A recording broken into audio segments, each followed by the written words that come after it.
The sky hung low and heavy over the endless plains, a dull bruise of storm clouds pressing against the fading light.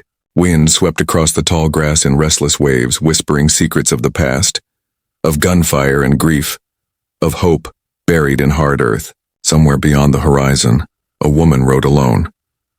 Her horse was tired, lathered with sweat, stumbling over the rocky trail that led toward a small patch of green in the vast brown of the frontier. She kept looking over her shoulder as if the darkness itself were chasing her. And in truth, it was Martha Caldwell had been running for 3 days. Once, she had lived in a world of comfort back east. Lace curtains, warm tea, a husband who'd promised her a home and love, but that promise had turned to pain. And one night she had fled. There were no tears left in her, only the fierce pulse of survival. Every mile she rode west felt like another inch between her and the man she'd escaped. The sky broke open when she reached the farm. Rain fell in sheets, turning the red earth to mud. Through the downpour she saw a light, a faint orange glow from a lantern swinging on a post by a barn. She hesitated. The west could be cruel. A stranger's door could bring kindness or danger, but she had no strength left to wonder. She dismounted and staggered toward the light.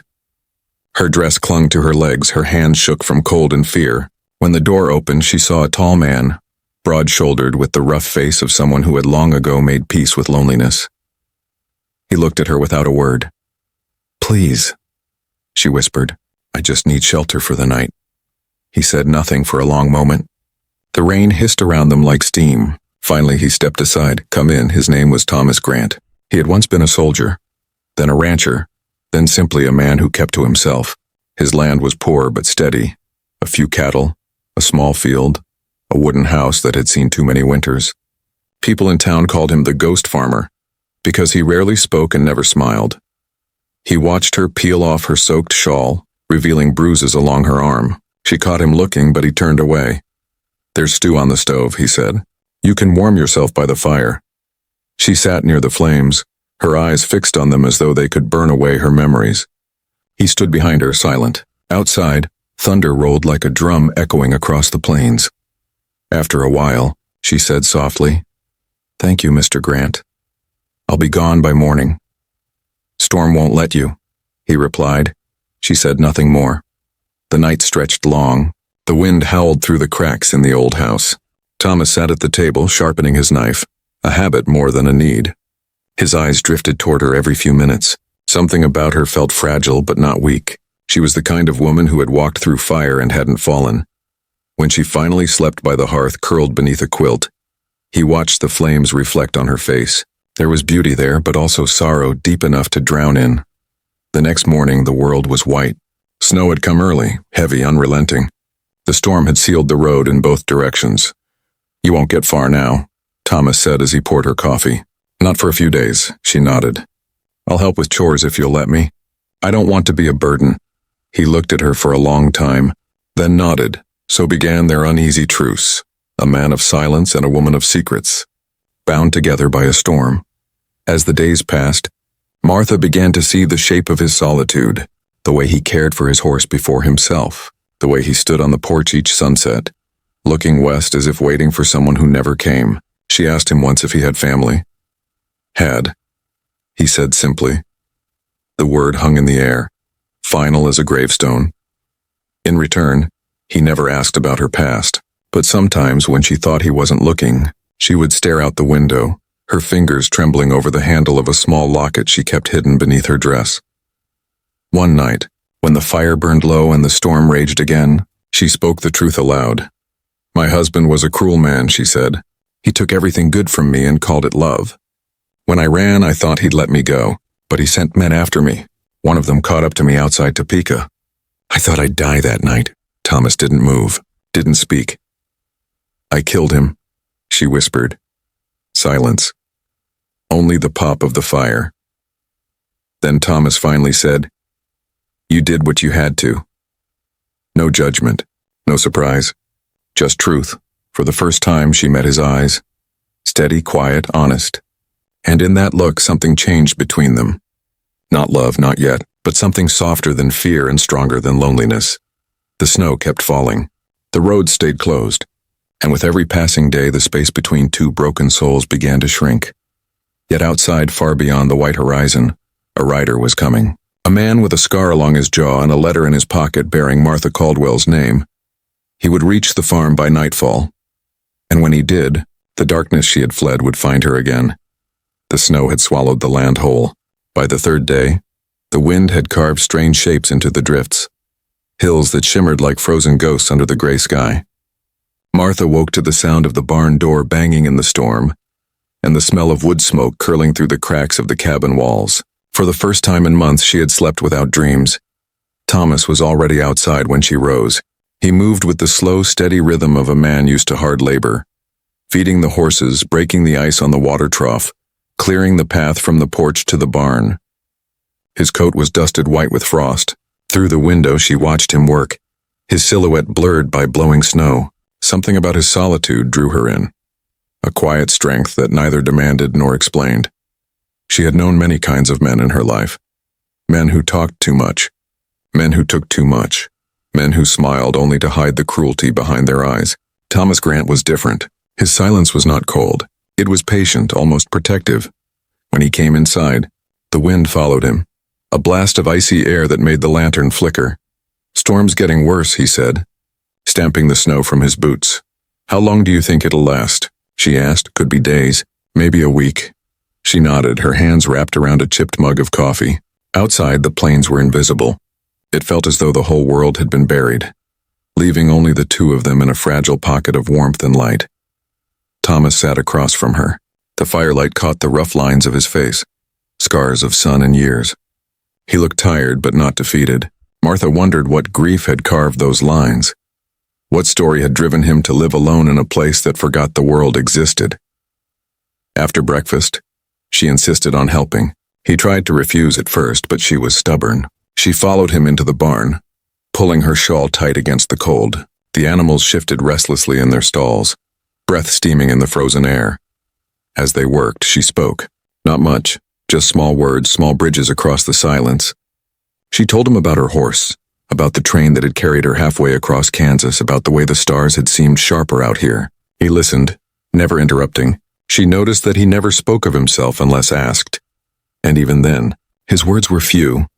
In the quiet of that frozen morning, Martha began to feel something stir inside her, something she hadn't felt in years. Safety. That night, they shared supper by the fire. She had found dried beans and salt pork in the pantry, and though the meal was plain, Thomas said softly, "Best thing I've eaten in months." She smiled, the first real smile since she had arrived. It made her face come alive, and for a heartbeat, the cabin felt less like a refuge and more like a home. But the peace was fragile. After dinner, Thomas stepped outside to check the fences before nightfall. Martha stayed by the fire, reading from a small Bible she'd found on the shelf. When she turned the page, she noticed movement beyond the window, a shadow breaking the white landscape. She froze. The figure was distant, barely visible through the storm, but it moved with purpose. Not the slow drift of a lost traveler. No, this was a man who knew where he was going. Her breath caught. When Thomas returned, she pointed. "Someone's out there," he followed her gaze. The figure was gone. "Might just be a trick of the wind," he said, but his voice had changed, lower, guarded. Later that night, after she had gone to bed, Thomas sat awake in his chair by the window, rifle resting across his knees. He had seen the man too, and he knew from the set of the shoulders, from the steady gait, that whoever it was had come with a purpose. At dawn, the storm broke. The sky turned pale gold, the air still sharp with cold. Thomas saddled his horse and rode to the edge of the property. The world glittered with new snow, unbroken except for one trail of hoofprints, fresh. He followed them a mile west before turning back. Martha met him on the porch, her face pale. "He's found me, hasn't he?" she whispered. He didn't answer. Inside the cabin, she sat at the table, her hands trembling. "His name is Caleb. He worked for my husband. Helped him run the ranch back in Missouri. When I left, my husband sent him after me. Said he'd bring me home, dead or alive." "You're safe here," Thomas said quietly. She looked up at him, eyes wide with fear and disbelief. "No one is safe from that man." Thomas's jaw tightened. "He won't touch you here." Outside, the wind began to rise again, a bitter whisper through the trees. Martha looked toward the horizon and thought she saw a flicker of movement among the pines. That night, as the moon rose over the white plains, the stillness of the land was broken by a sound. Faint, distant but unmistakable. A horse's whinny. Thomas stood, rifle in hand. "Stay inside," he said. Martha clutched his arm. "Please, don't go out there alone." He met her eyes. Those eyes that had once known only terror but now held a fragile spark of trust. "You've run far enough," he said. "This ends tonight." He stepped into the cold, the door closing softly behind him. The land was quiet but watchful, as though the snow itself were holding its breath. In the distance, a dark figure waited by the edge of the woods, and as Thomas walked toward him, rifle glinting in the moonlight, the woman who had fled from the darkness realized that her past had come calling, and that the man who had given her shelter might now have to fight for her life. The moon was high, pale as bone and rimmed with frost. The air was so cold it seemed to ring, each sound sharpened like the edge of a blade. Thomas Grant stood still in the snow, his breath rising in white clouds. The figure at the edge of the woods didn't move. For a long, heavy moment, the world held its silence, the kind that comes before the breaking of something sacred. Then the stranger called out, "You, Thomas Grant?" His voice carried easily through the still air, deep, sure, laced with a rough confidence that spoke of long roads and darker deeds. Thomas didn't answer. He took another step forward, boots crunching in the snow. The rifle in his hand stayed lowered, but his eyes in gray and steady skew never left the man. "Name's Caleb Turner," the stranger said. "I'm looking for a woman. Goes by Martha Caldwell. Word is she came this way." Thomas felt something twist deep in his chest, a quiet burn of anger. "You're far from Missouri," he said evenly. Caleb chuckled, the sound low and humorless. "Love'll drive a man far, mister. And her husband, he's mighty fond of his wife. Says she's gone a bit wild, needs bringing home.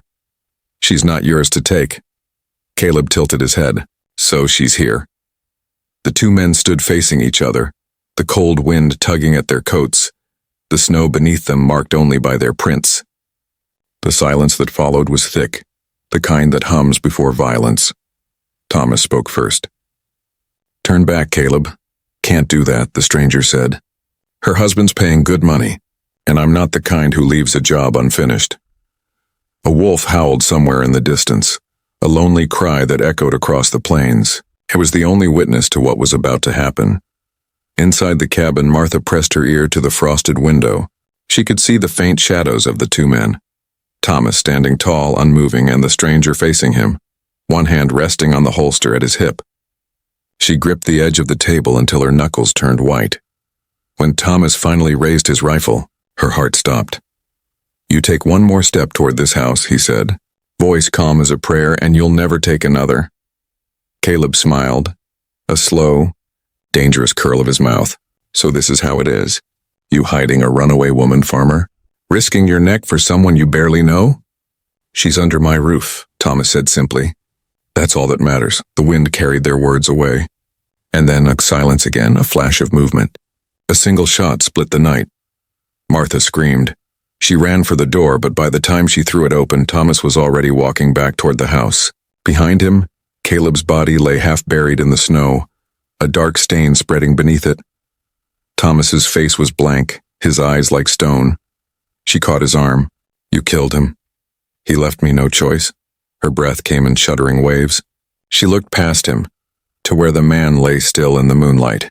The sight of blood, even his blood, was made her stomach twist. She'd seen enough of death to know it left ghosts behind. "His kind doesn't stop," Thomas said quietly. "Your husband will send another." She closed her eyes. "Then he'll find me ready." But the tremor in her voice betrayed the truth. She was afraid. Thomas didn't press her. He went to the barn, wordless, to bury the man before dawn. She watched him from the window as he dug through the frozen earth. The sight of him, strong, silent, relentless, filled her with something she couldn't name. Not gratitude, not pity. Something deeper. Something that scared her as much as it comforted her. The next morning the storm broke for good. Sunlight spilled across the fields, dazzling and cruel in its brightness. Thomas came in from outside, his hands raw and blistered, his face lined with exhaustion. She poured him coffee and sat beside him in silence. Finally, she said, "You didn't have to do that for me."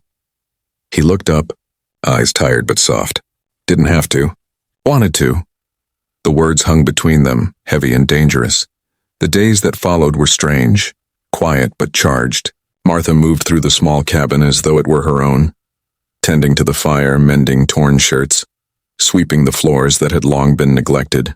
She began to hum sometimes while she worked, soft little songs from her childhood, songs she hadn't dared to sing in years. And Thomas listened. He didn't say it aloud, but the sound of her voice filled the empty spaces in his home. One evening he found her standing on the porch, staring out at the horizon where the snow met the sky. Her hair, freed from its bun, moved gently in the wind. "You ever think about going back?" he asked. She turned, her eyes shadowed. "There's nothing back there for me. Not a thing worth remembering." "Then what will you do?" She looked at him for a long time before answering. "Maybe start over. Build something new." Her voice was quiet, but there was a spark of strength in it, the first sign of a woman no longer defined by running. Thomas nodded. "You could stay here. If you wanted." The words came out rough, uncertain, as though he hadn't meant to say them. Martha didn't respond right away. She looked back at the fields, wide, empty, waiting for spring. "This land feels like it's waiting for something," she said softly. "Maybe it's waiting for us." He didn't reply, but when she met his gaze, the truth passed between them, wordless and powerful. For the first time since the night she had arrived, Martha smiled. Not the fragile smile of gratitude, but one that carried warmth, life, and the faint echo of hope. But far to the east, on a snow-packed road that wound through the plains, another rider was coming, slower, meaner, and more patient than the last. A man who wore a black coat and carried a letter signed in elegant script, "Bring her home. Or don't come back at all." The peace they had found was only the calm before the storm. The days that followed were quiet, but beneath that quiet ran a pulse, slow, steady, and tense. The snow had begun to melt, the drifts retreating from the fence lines, leaving behind the muddy bones of the prairie. The world seemed to be waking again, but for Martha, sleep came harder each night. Every creak of the cabin, every distant sound of hooves or coyote howls felt like a warning. Still, she tried to live. In the mornings, she helped Thomas mend fences. Her hands, once soft from a life of sewing and fine china, grew calloused and strong. She took to wearing his old work gloves, which were far too large for her, and laughed the first time he told her she looked like she belonged here. It was a small laugh, but it was real.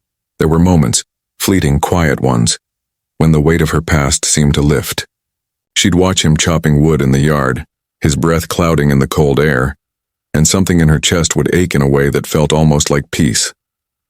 But peace in the West never lasted long. One morning, Thomas saddled his horse to ride into town for supplies. The journey was long, half a day each way, and Martha offered to go with him. He refused. "Storm season's coming again," he said. "If it turns fast, someone's got to keep the fire going." She nodded, though she didn't like the idea of being alone. When he left, she stood on the porch and watched him ride off until he was nothing but a dark speck against the vast white of the plains. The silence afterward felt too big. For a few hours, she kept busy. She scrubbed the floors, tended to the animals, and baked bread, letting the smell fill the cabin. But by late afternoon, the sky had begun to darken. Not with snow, with something heavier, meaner. The wind picked up, carrying the distant echo of thunder. Then she heard it, a sound that froze her blood. Hooves, not the slow rhythm of Thomas's horse, but the sharp, confident gallop of a man who rode with purpose. Her heart began to pound. She went to the window and saw him. A rider in a black coat, tall in the saddle, his horse slick with sweat. As he drew closer, she could make out the gleam of a gun belt, the tilt of his hat low over his eyes. Martha's breath hitched. She didn't need to see his face to know. She knew that posture, that arrogance, that slow, deliberate way he dismounted, as if the earth itself should be grateful he'd chosen to walk upon it. Edward Caldwell had found her. For a long moment she couldn't move. She just stared as he tied his horse to the post and began walking toward the cabin, his boots crunching in the frost. His voice came next, smooth, practiced, dripping with the charm that had once fooled her. "Martha," he called, smiling through the open air. "Darlin', you've had me worried sick." She stumbled backward, her hands shaking. Her eyes darted toward the rifle by the door, the same one Thomas had used to kill Caleb. "Don't," he said sharply as he stepped onto the porch. You know better than to point that thing at your husband. You're not my husband, she whispered. Oh, I think the preacher who married us might disagree. His smile was cruel now, the kind that never reached his eyes. He pushed the door open and stepped inside like he owned the place. His gaze swept over the room, pausing on the small touches she'd added. The folded blankets, the bread cooling on the counter, the dried flowers in a cup by the window. You've made yourself right at home, he said softly, with another man's things no less. I should have known you'd find someone to take pity on you. Martha lifted the rifle, her hands trembling. Get out, he laughed. That low, mocking laugh she'd heard 100 times before. The one that used to make her feel small. You won't shoot me, Martha. You never could. Her finger tightened on the trigger. I can now.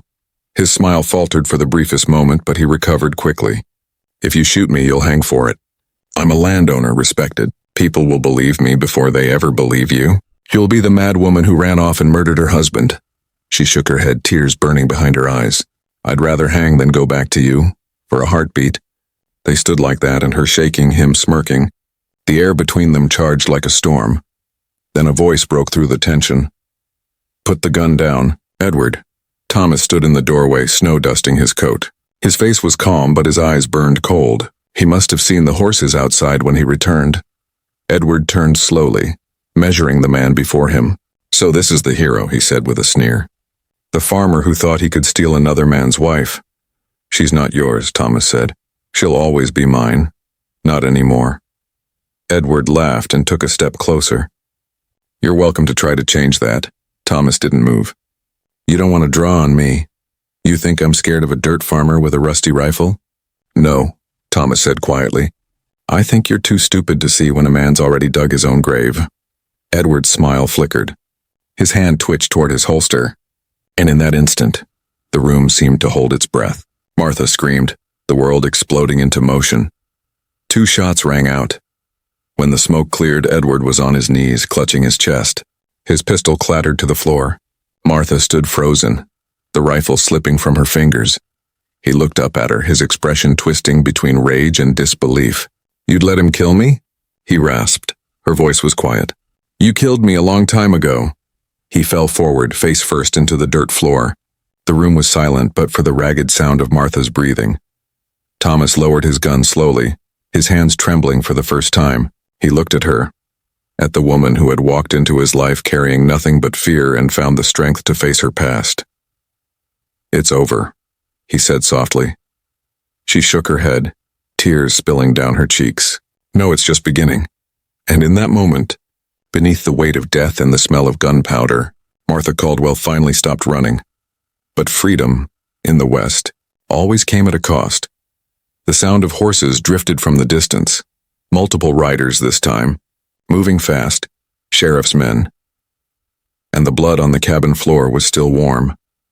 The sun had barely risen when the sound of hooves shattered the stillness. It began as a distant murmur, then grew into a steady thunder, the kind that rolls through the chest like a warning. Martha froze where she stood beside the window. Outside, the light touched the frost on the fences, turning every blade of grass into glass. It was a beautiful morning. Too beautiful for what was coming. Thomas was already on the porch. His rifle leaned against the wall beside him, his hat pulled low. His expression was unreadable, carved in stone. Martha stepped out slowly, the cold air biting her cheeks, the metallic scent of blood still hanging from the night before. Edward Caldwell's body lay covered in a blanket behind the barn. The snow beneath it was stained dark. How many? She asked quietly. 3, maybe 4, he said without turning. One of them's the sheriff. Her throat went dry. You think they'll believe you? Don't know, he said, but I'll tell the truth. And what's that worth out here? He didn't answer. Instead, he adjusted the strap on his rifle and glanced toward her. There was something in his eyes. Not fear, but a deep, resigned calm. He had lived long enough to know that justice in the West wasn't written in law books. It was written in blood and memory. The riders appeared over the ridge soon after. 4 men, their coats flapping in the wind, their horses kicking up trails of frost. The man in front wore a badge on his chest, dull in the morning light. Sheriff Emmett Carver. Thomas knew him, a hard man with a steady aim and a colder heart. The horses stopped near the gate. Morning, Grant, the sheriff called. Heard there's been trouble. Thomas nodded once. You could say that. Carver dismounted, motioning for the others to stay back. His boots crunched through the frozen dirt as he walked up the path. Word reached town before dawn, he said. A man shot dead on your property. Edward Caldwell. That right? That's right. He was a landowner from back east. Folks there say his wife ran off. Rumor was she might have come this way.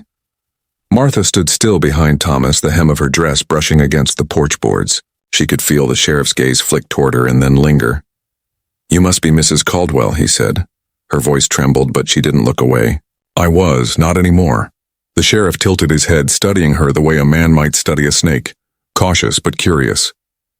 Why don't you tell me what happened here? She looked at Thomas. His jaw was set tight. He came to take her back, Thomas said. She didn't want to go. He drew first. Carver's eyes narrowed. And you shot him? I did what I had to. The sheriff glanced at the barn. Mind if I take a look? He's back there, Thomas said. Under the blanket. Carver motioned to one of his deputies who rode forward and disappeared behind the barn.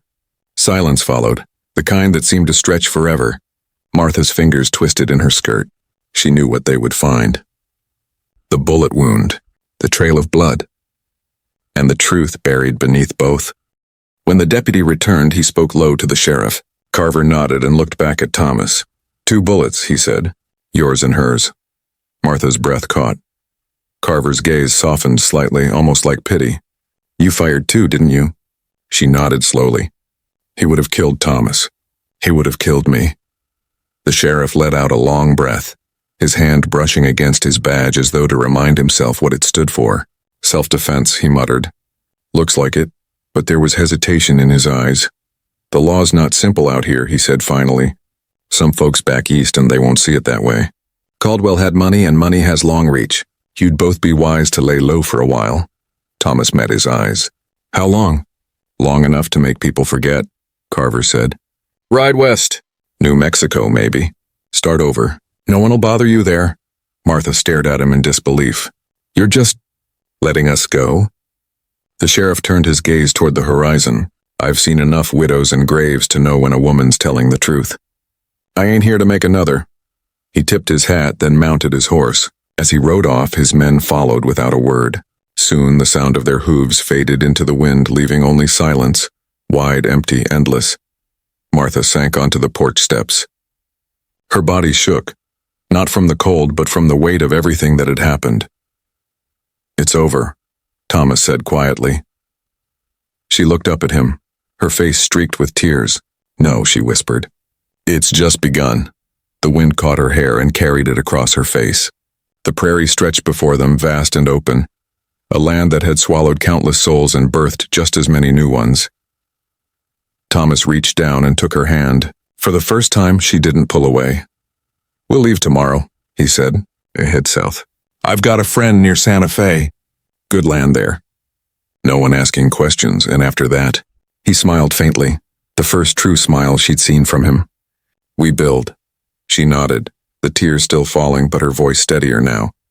We build. That night she stood by the fire as Thomas packed what little they owned. The flames cast long shadows on the walls, the ghosts of all they had endured. She looked toward the dark horizon through the window and whispered a silent promise to the land, to the man she had lost and to the man who had saved her. Tomorrow, they would ride west. And maybe, for the first time in her life, she wouldn't be running anymore. But far beyond the edge of the plains, in a dimly lit office in Kansas City, a man in a fine suit sealed a letter with a red wax stamp. Find the woman, it read, and kill the man who took her.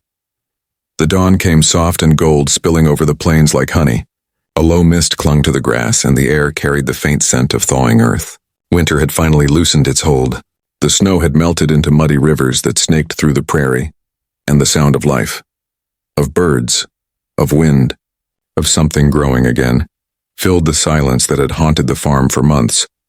Martha stood by the fence, her shawl drawn tight around her shoulders.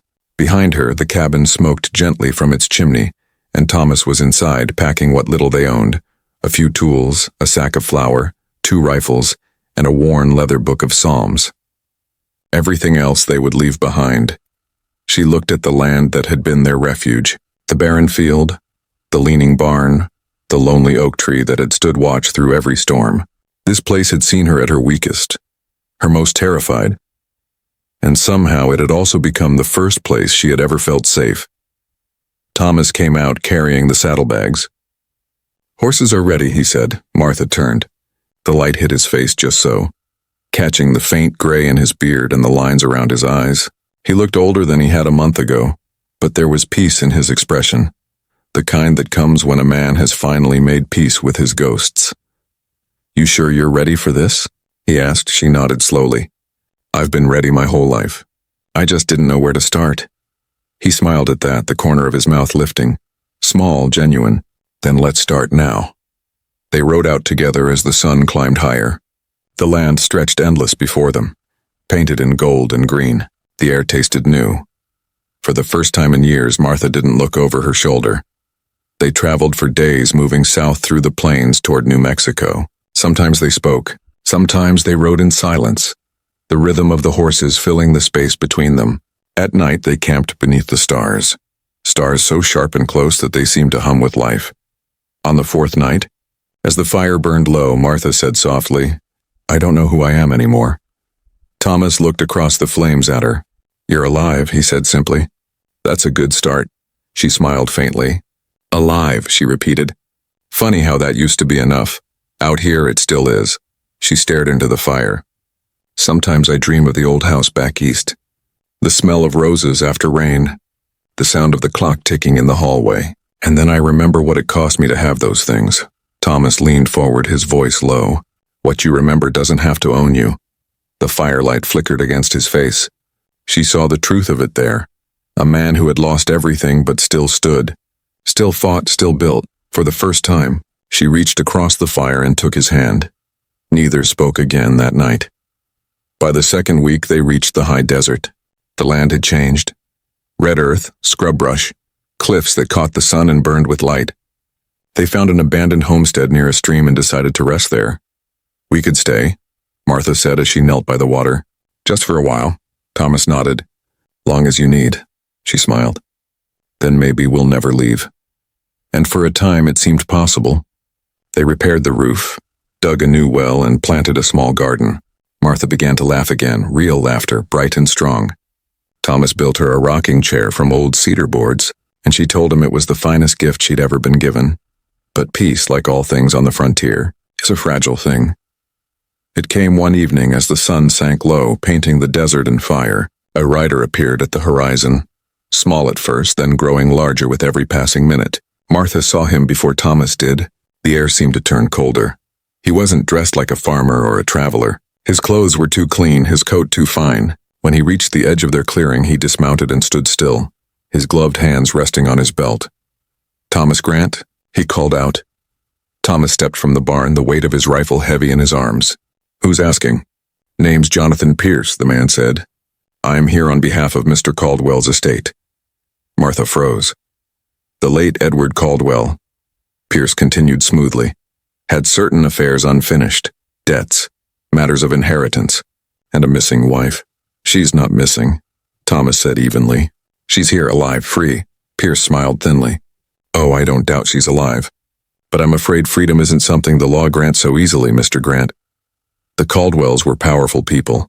Her name, her disappearance, and it's drawn attention. Men back east want answers. Thomas took a slow step forward. "Then you can tell them she's not theirs to claim." Pierce's expression didn't change. "I think you misunderstand. I'm not here to take her back. I'm here to make sure you both disappear for good." The silence that followed was deep enough to feel. Martha's breath caught in her throat. She saw the glint of metal beneath the man's coat. "You'll have to go through me," Thomas said. "That was the plan," Pierce replied. The world exploded. A single shot tore through the air. Martha screamed. Thomas stumbled back, clutching his side, the blood spreading across his shirt like a dark flower. Before Pierce could fire again, Martha grabbed the rifle from the porch and pulled the trigger. The recoil slammed through her shoulder. Pierce fell, his body twisting as he hit the dirt. The echo of the gunshot rolled across the valley, fading into nothing. For a moment, the world was still again. Martha dropped the rifle and ran to Thomas. His breathing was shallow, but his eyes were open. "You'll be all right," she said, pressing her hands against the wound. "You'll be all right." He looked up at her and smiled weakly. Told you once. This land was waiting for something. Don't talk, she whispered. Please don't. Maybe it was waiting for you, he said. Her tears fell freely then. She held him until his hand went still in hers, until the last breath left his chest and drifted away into the warm desert air. The sun dipped below the horizon. Night fell over the plains. Martha buried him beneath the old oak that grew beside the stream, the one he had said would give good shade come summer. She marked the grave with a simple wooden cross and sat beside it until the stars came out. When she finally rose, the moon was high. The rifle rested across her lap. She looked out over the desert and whispered, You gave me my life back. I'll live it for us both. And then she walked toward the horizon, alone, but unbroken.